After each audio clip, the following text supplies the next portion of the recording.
నాకు sugar, BP, AIDS, cancer. బతుకున్న మనిషిని చంపడం అనేది పద్ధతి కాదు ఇది.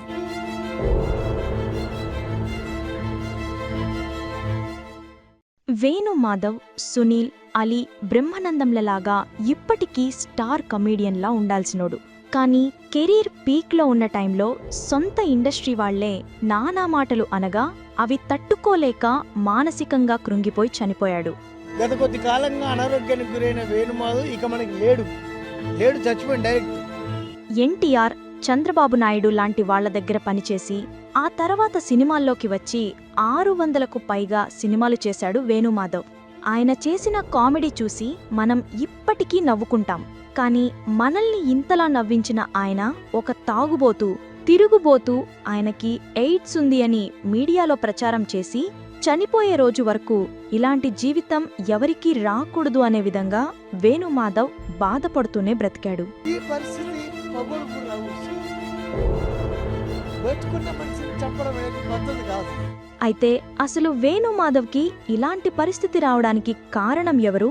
వేణుమాధవ్ చనిపోయాడు అని మీడియాలో పదే పదే న్యూస్లు ఎందుకు వచ్చాయి? వేణుమాధవ్కి నిజంగానే ఎయిడ్స్ ఉందా? నాకు షుగరు, బీపీ, ఎయిడ్స్, క్యాన్సరు ఈ టైపులో చాలా ఉన్నాయని. ఎన్టీఆర్, చంద్రబాబులతో వేణుమాధవ్కి లింక్ ఏంటి అనే విషయాలను ఈ వీడియోలో తెలుసుకుందాం. వేణుమాధవ్ కామెడీ అంటే మీలో ఎంతమందికి ఇష్టమో కామెంట్ చేసి ఈ వీడియోని చివరి వరకు చూడండి. కునాత్ వేణుమాధవ్ ఈయన 1969 సెప్టెంబర్ 28న ఆంధ్రప్రదేశ్లోని కోదాడలో జన్మించారు. ఆయన తండ్రి టెలిఫోన్ డిపార్ట్మెంట్లో లైన్ ఇన్స్పెక్టర్గా పనిచేస్తుండగా తల్లి మెడికల్ ప్రాక్టీషనర్గా పనిచేసేవారు. ఇక ఆ ఊరిలోనే వేణు ఇంటర్ వరకు చదవగా ఆ తర్వాత వేణు వాళ్ల నాన్నకు నల్గొండ ట్రాన్స్ఫర్ అవగా వేణు నల్గొండలోనే తన బీకామ్ డిగ్రీని పూర్తి చేశారు.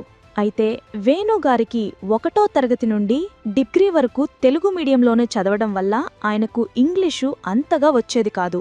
అయితే వేణుగారికి చిన్నప్పటి నుండి టాకింగ్ టాయ్ మీద ఇష్టముండటంతో ముంబై నుండి ఒక టాయ్ని తెప్పించుకొని ఆయన దాంతో కామెడీ చేయడం నేర్చుకున్నాడు. అలా ఆయన తన డిగ్రీ చదువుతున్న రోజుల్లో ప్రిన్సిపల్ని కలిసి ఏదైనా ప్రోగ్రాం చెప్పండి సార్, మన కాలేజ్ తరపున మొదటిసారిగా నేను ప్రోగ్రాం చేస్తాను అని చెప్పాడు. దాంతో ఆయన వేణుమాధవ్ని కాలేజ్ యూనివర్సిటీకి ప్రదర్శన ఏర్పాటు చేయమని చెప్పారు. ఇక వేణుమాధవ్ తన బొమ్మతో అక్కడ ప్రదర్శన ఇవ్వగా అది అక్కడ ఉన్న అందరికీ బాగా నచ్చింది. అలాగే ఆ ప్రదర్శనకి అప్పటి మాజీ టీడీపీ శాసనసభ్యులు చంద్రశేఖరరావు గారు కూడా రాగా ఆయన వేణుమాధవ్ని స్పెషల్గా తన దగ్గరకు పిలిపించుకొని భువనగిరిలో జరిగిన టీడీపీ పార్టీ మీటింగ్లో వేణుమాధవ్కి ప్రదర్శన ఇచ్చే అవకాశం ఇచ్చారు. అది అక్కడి వాళ్లకు కూడా బాగా నచ్చడంతో అక్కడే ఉన్న మాజీ హోంమంత్రి ఎలిమినేటి మాధవరెడ్డి గారు వేణుమాధవ్కి చంద్రబాబు నాయుడు గారు హాజరయ్యే నల్గొండలోని మీటింగ్కి వచ్చి అక్కడ కూడా ప్రదర్శన ఇవ్వు అని చెప్పారు. అలా వేణుమాధవ్ ఆ చంద్రబాబుతో పాటు అందరినీ ఆకర్షించాడు. ఆ తరువాత వేణుమాధవ్ మహానాడులో ఎన్టీఆర్ మరియు చంద్రబాబు గారి ముందు ప్రదర్శన చేశాడు. ఇక అక్కడ వేణుమాధవ్ ప్రదర్శన చూసి ఎన్టీఆర్ గారు ఆయన భుజంపై చెయ్యవేసి మీ సేవలు మాకు ఎంతో అవసరమని చెప్పి చంద్రబాబుని పిలిచి వేణుమాధవ్కి మన ఆఫీస్లో ఉద్యోగమివ్వండి అని చెప్పారు. దాంతో చంద్రబాబు గారు వేణుమాధవ్ని 1994లో హిమాయత్ నగర్లో ఉన్న టీడీపీ ప్రధాన కార్యాలయంలో ఫోన్ ఆపరేటర్గా నియమించారు. అయితే ఆ జాబ్ వల్ల వేణు తనకు మంచి జీతం వస్తుంది, తన లైఫ్ సెట్ అనుకున్నాడు. కానీ అక్కడ వేణుకి నెలకు 600 రూపాయల జీతం ఇవ్వడంతో అతను చాలా బాధపడ్డాడు. దాంతో వేణుమాధవ్ అక్కడ పనిచేసుకుంటూనే అప్పుడప్పుడు షోస్ కూడా ఇవ్వాలి అని కొన్ని విజిటింగ్ కార్డ్స్ ప్రింటింగ్ చేయించి అందులో TDP office landline phone number print చేయించాడు. దాంతో ఆ ఆఫీస్కి పార్టీ మీటింగ్ కాల్స్ కాకుండా వేణుమాధవ్ షోస్కి బుకింగ్ కాల్సే ఎక్కువగా వచ్చేవి. ఇక ఈ విషయం తెలుసుకున్న చంద్రబాబు గారు వేణుమాధవ్ని అసెంబ్లీలో ఉన్న టీడీపీ ఆఫీస్లో లైబ్రరీ అసిస్టెంట్గా జాయిన్ చేశారు. ఇక ఆ లైబ్రరీలో 2 ఫోన్లు ఉండటంతో వేణుమాధవ్ ఇక్కడ కూడా ఆ ఫోన్ నంబర్లను తన విజిటింగ్ కార్డ్స్లో ప్రింట్ చేయించి అక్కడ కూడా ఫోన్ల మోట మోగించాడు. ఇక ఇలా కాదు అని చంద్రబాబు గారు వేణుమాధవ్ని నేరుగా ఎన్టీఆర్ ఇంటిలోనే ఎన్టీఆర్కి అసిస్టెంట్గా పెట్టేశారు. ఇక అక్కడ ఎన్టీఆర్ గారు వేణుమాధవ్ని బొమ్మగారు అని పిలిచేవారు. అయితే అక్కడ పనిచేస్తున్నప్పుడు కూడా వేణుమాధవ్ తన ప్రదర్శనలు ఇవ్వడం కోసం ఎవరికీ చెప్పకుండా వెళ్లిపోయి ఎన్నో ఎన్టీఆర్ మీటింగ్లకు దూరంగా ఉన్నాడు.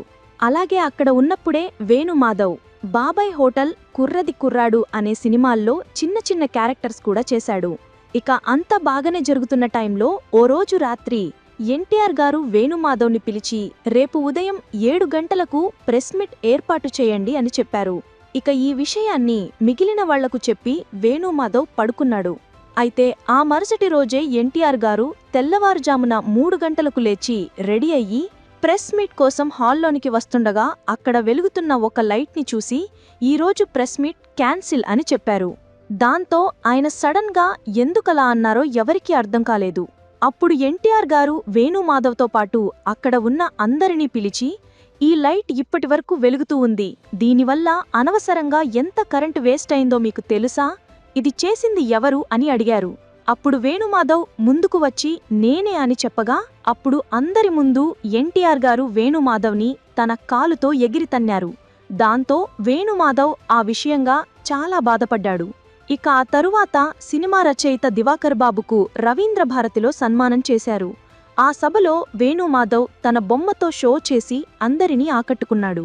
ఇక ఆ సభకి ముఖ్య అతిథిగా వచ్చిన ఎస్వి కృష్ణారెడ్డి గారు ఆ సభ ముగిశాక వేణుమాధవ్ని కలిసి తను తీయబోయే కొత్త సినిమాలో ఒక కామెడీ రోల్ చేయమని అడిగారు.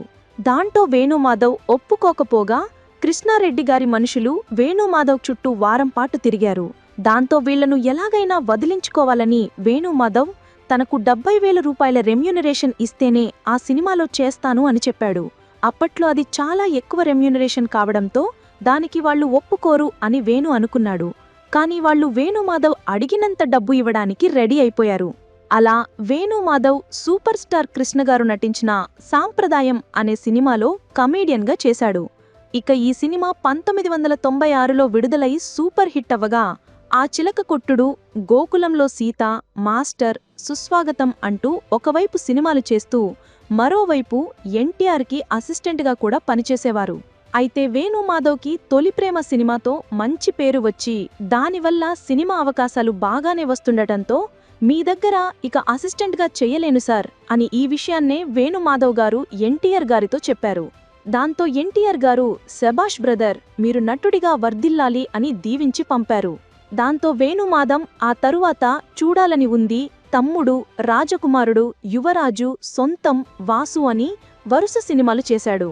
అయితే వివి వినాయక్ దర్శకత్వంలో 2003లో వచ్చిన దిల్ సినిమాతో వేణు క్రేజ్ మారిపోయి తెలుగులో స్టార్ కమెడియన్స్ అయిన బ్రహ్మానందం, సునీల్, అలీలతో పాటు అవకాశాలు అందుకొని చివరిగా 2015లో వచ్చిన రుద్రమదేవి సినిమాలో నటించిన వేణుమాధవ్ తన కెరీర్లో ఇప్పటివరకు సుమారు 600కు పైలా సినిమాలలో నటించారు.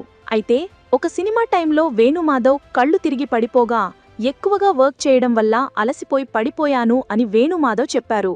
కానీ వేణుమాధవ్కి ఫిట్స్ వచ్చి పడిపోయాడని ఆ సినిమా యూనిట్ వాళ్లు బయటకి చెప్పారు. దాంతో ఈ విషయం ఆ నోటా ఈ నోటా పాకి ఆయనకు ఏదో ప్రాబ్లం ఉంది అని ఒక రూమర్ స్ప్రెడ్ అయ్యి దానివల్ల వేణుమాధవ్కి సినిమా అవకాశాలు తగ్గిపోతూ వచ్చాయి. అయితే ఇలా ఎవరు పడితే వాళ్లు వేణుమాధవ్ గురించి తప్పుగా చెప్పడానికి ఆయన యాటిట్యూడే కారణం. వేణుమాధవ్ గారికి నిర్లక్ష్యం ఎక్కువ. అలాగే పక్కన ఉన్నది ఎవరు అని చూడకుండా నోటికి ఏదొస్తే అది అనేస్తాడు.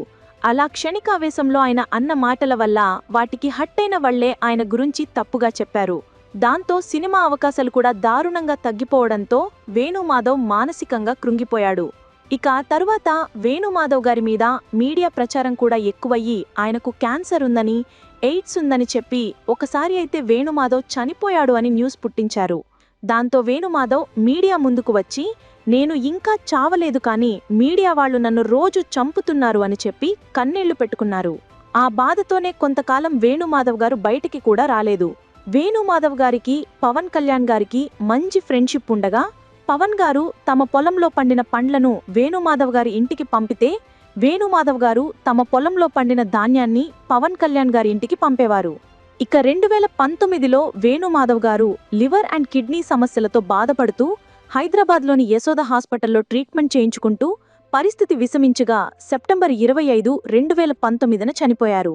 ఇక వేణుమాధవ్ గారికి శ్రీవాణి గారితో వివాహమవగా వారికి 2 కొడుకులు కూడా ఉన్నారు.